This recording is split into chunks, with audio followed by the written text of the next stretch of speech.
Hello guys, कैसे हैं आप लोग। अगर आप मुंबई में रहते हो या फिर मुंबई मेट्रोपॉलिटन रीजन में रहते हो तो आपने रुस्तम जी बिल्डर के बारे में ज़रूर सुना होगा। रुस्तम जी इट्स अ ब्रांड नेम। जो कंपनी इस ब्रांड नेम को ओन एंड ऑपरेट करती है उस कंपनी का नाम है कीस्टोन रियल्टर्स लिमिटेड एंड ये कंपनी अब अपना आईपीओ लेकर आ रही है। इस वीडियो में हम इस कंपनी के बारे में जानेंगे, कंपनी का आईपीओ स्ट्रक्चर जानेंगे, कंपनी के फाइनेंशियल्स देखेंगे एंड लास्ट में जानेंगे कुछ ऐसे फैक्टर्स जो आपको जरूर कंसीडर करने चाहिए before subscribing to this IPO. But आगे चलने से पहले आप इस वीडियो को लाइक शेयर जरूर करें एंड चैनल को सब्सक्राइब करें। सबसे पहले जानते हैं इस कंपनी के बारे में। रुस्तम जी और कीस्टोन रियल्टर्स लिमिटेड, बेसिकली ये कंपनी इस बिजनेस में 1995 से है एंड ये कंपनी इंडिया की one of the prominent real estate developer है।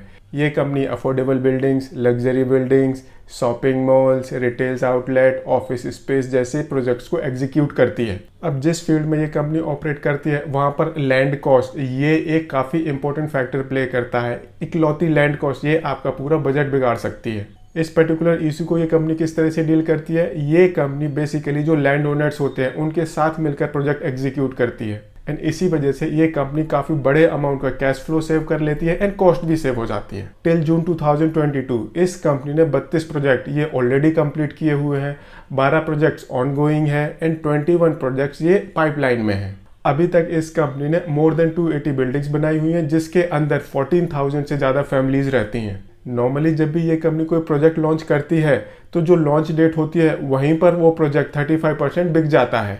40% इस कंपनी के प्रोजेक्ट ये इस कंपनी की प्रोजेक्ट लाइफ साइकिल के टाइम पर बिक जाते हैं एंड अराउंड 20 to 25% की इन्वेंट्री जब ये प्रोजेक्ट कंप्लीट होता है उस टाइम बिक जाता है। तो बेसिकली इस कंपनी के पास में ज़्यादा इन्वेंट्री कभी रहती नहीं है। मार्केट में ये कंपनी कम्पीट करती है मैग्रोटेक डेवलपर्स के साथ, गोदरेज प्रॉपर्टीज़ के साथ, ओबरॉय रियलिटी, सनटेक रियलिटी जैसी कंपनीज के साथ। अगर हम इस कंपनी को अपने कंपटीशन में रेवेन्यू वाइज देखें तो वहाँ पर ये एक काफ़ी छोटी कंपनी है एंड इस कंपनी के बिजनेस मॉडल की वजह से ये कंपनी अपने कंपटीशन में best return on net worth generate करती है। अब हम सबको पता है दैट रिसेशन ये आता जा रहा है, इन्फ्लेशन ये ऑल टाइम हाइज पर चल रहा है, इस वजह से ये काफ़ी एक्सपेक्टेड है दैट इंटरेस्ट रेट तो बढ़ेंगे ही बढ़ेंगे एंड ये कंपनी एक रियल एस्टेट कंपनी है एंड रियल एस्टेट कंपनीज के एसेट्स बहुत ज़्यादा होते हैं एंड साथ ही साथ लोन भी बहुत ज़्यादा होते हैं एंड इस कंपनी के बुक्स में अभी काफ़ी सारे लोन है एंड ये इस कंपनी की रिसेंट लोन पोजीशन है एंड अगर आपकी बुक्स में लोन है तो इंटरेस्ट ऑब्लिगेशन तो ये आपका फिक्स होता ही होता है। आपको प्रॉफिट हो, लॉस हो, आपकी सेल नहीं हो रही हो, कुछ भी हो, अगर आपने लोन लिया है तो इंटरेस्ट तो आपको पे करना ही पड़ेगा। एंड कई बार क्या होता है जो कंपनी की इंटरेस्ट कॉस्ट होती है वो कंपनी का पूरा बजट ही गड़बड़ा देती है एंड कई बार तो ये एक सर्वाइवल क्राइसिस भी बन जाता है कंपनीज के लिए and there are chances that इस कंपनी के मैनेजमेंट ने भी ऐसा ही कुछ रियलाइज किया हो। इसी वजह से ये कंपनी अपना आईपीओ लेकर आ रही है एंड जो आईपीओ साइज है उसमें जो फ्रेश इशू कंपोनेंट है उसका बहुत बड़ा पोर्शन ये कंपनी की डेट्स की रीपेमेंट के लिए यूज होने वाला है। दैट मीन्स इस आईपीओ के बाद इस कंपनी की इंटरेस्ट कॉस्ट कम होने वाली है एंड प्रॉफिटेबिलिटी इंक्रीज होने वाली है। पहले कंपनी के टोटल आईपीओ साइज होने वाला था अप्रोक्सीमेटली 850 करोड़ रुपीस का, बट फाइनली ये कंपनी 635 करोड़ रुपीस का आईपीओ लेकर आ रही है। कंपनी बोल रही है हमने आईपीओ कम इसलिए किया है बिकॉज रिसेंट टाइम में हमारी सेल्स काफ़ी अच्छी हुई है एंड जो एडिशनल कैश फ्लो जनरेट हुआ है उसको भी हम अपनी डेट्स की रिपेमेंट के लिए यूज़ करेंगे।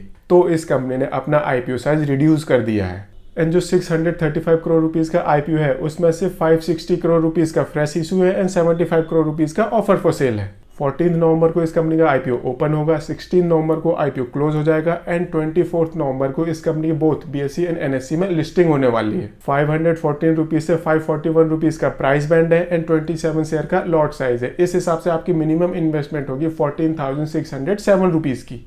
अभी तक हमने इस कंपनी का एक ब्रीफ प्रोफाइल डिस्कस किया, इस कंपनी का आईपीओ स्ट्रक्चर देखा। अब देखते हैं इस कंपनी के फाइनेंशियल्स। जैसा कि मैंने पहले बताया ये एक रियल एस्टेट कंपनी है एंड रियल एस्टेट कंपनी के केसेस में एसेट्स एंड लोन ये काफ़ी ज़्यादा होते हैं। ऐसे ही इस कंपनी के एसेट्स वो भी काफ़ी ज़्यादा हैं, लोन भी इस कंपनी का काफ़ी ज़्यादा है, दोनों ही फ्लैक्चुएट कर रहे हैं। जब कंपनी की सेल्स ज़्यादा होगी तो एसेट कम हो जाएंगे।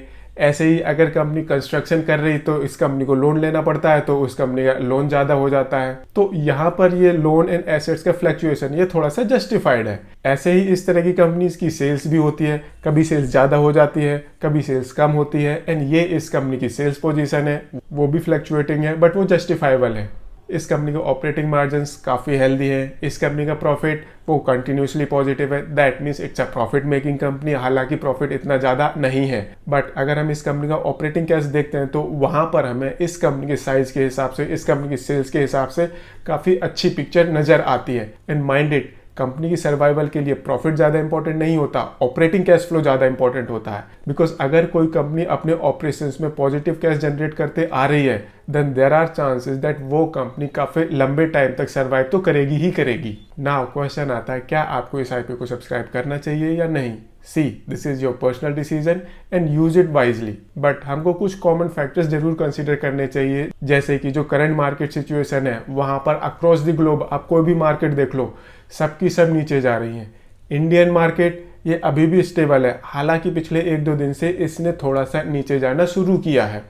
एंड जब भी कोई मार्केट नीचे जाती है तो कंपनी जितनी मर्जी स्ट्रांग हो, उस कंपनी का शेयर प्राइस भी नीचे ही जाता है। बट जब मार्केट की रिकवरी होती है तो जो स्ट्रांग कंपनीज होती है उन्हीं कंपनीज के शेयर्स जल्दी रिकवर करते हैं। एंड ये कंपनी भी fundamentally one of the strongest companies में से एक है। तो अगर आपको इस कंपनी के आईपीओ को सब्सक्राइब करना है, start with the IPO application. अगर आपको एप्लीकेशन में शेयर्स मिल गए ठीक है, नहीं मिले wait for it, don't buy on the listing day. जब भी इस कंपनी का शेयर स्टेबलाइज होगा then take a long term bet. अगर आपको ये वीडियो पसंद आया हो तो इसे लाइक शेयर जरूर करें एंड चैनल को सब्सक्राइब करें। Thank you.